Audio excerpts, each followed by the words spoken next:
سورہ کوثر میں جی اللہ نے صاف کہہ دیا کہ فصلی لربک ونحر انا اعطیناک الکوثر۔ اللہ کہہ رہے ہیں کہ ہم نے آپ صلی اللہ علیہ وسلم کو کوثر، ایک جو ہے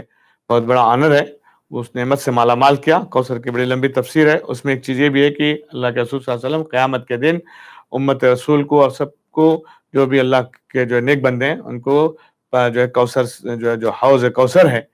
جو جنت سے ریور نکلتی ہے، اس سے پانی پلائیں گے، اور جس کو بھی وہ پانی پلائیں گے آپ صلی اللہ علیہ وسلم،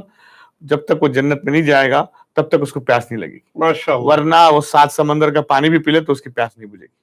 ایسا وہاں منظر ہوگا۔ اللہ ہم سب کو آپ صلی اللہ علیہ وسلم کے ہاتھوں آب کوثر نصیب فرمائے، آمین آمین ثم آمین یا رب العالمین۔ تو میں یہی عرض کر رہا تھا کہ اس کے بعد ہی اللہ تعالیٰ فوراً حکم دے رہے ہیں سورہ کوثر میں فَصَلِّ لِرَبِّكَ وَانْحَرْ۔ یہاں یہ نہیں کہہ رہے ہیں کہ پڑھیے، یہاں کہہ رہے ہیں پڑھ، ایک دم حکم دے رہے ہیں جی، پڑھ اور قربانی دے ہر چیز میں،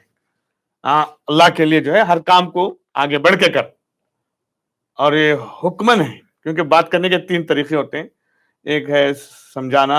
ایک ہے جو ہے نصیحت کرنا، اور ایک ہے جو ہے حکم دینا، تمہیں کرنا ہی کرنا ہے۔ تو یہاں جو ہے حکم دیا جا رہا ہے کہ آپ کو نمازیں پڑھنی ہیں،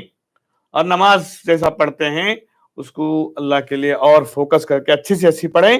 اور اس کے ساتھ ساتھ نماز والی زندگی بھی ہماری نماز کے باہر ہو۔ نماز میں جیسے دیکھنا منع ہے، بات کرنا منع ہے، کھانا منع ہے، نماز میں جو ہے جو چیزیں جیسے جس وقت پڑھنا ہے اسی کو فالو کرنا ہے، ایسی زندگی میں بھی ہماری جو ہے وہی چیزیں آنی چاہیے کہ حرام سے بچنا ہے، اور بری عادتوں سے بچنا ہے، برے کاموں سے بچنا ہے، اور جو بھی برے ماحول ہے اس سے بھی بچنا ہے، اور اپنے بچوں کو، اپنی نسلوں کو بھی بچانا ہے، اپنی بیویوں کو بھی بچانا ہے، اور اس کے ساتھ آگے بڑھ کر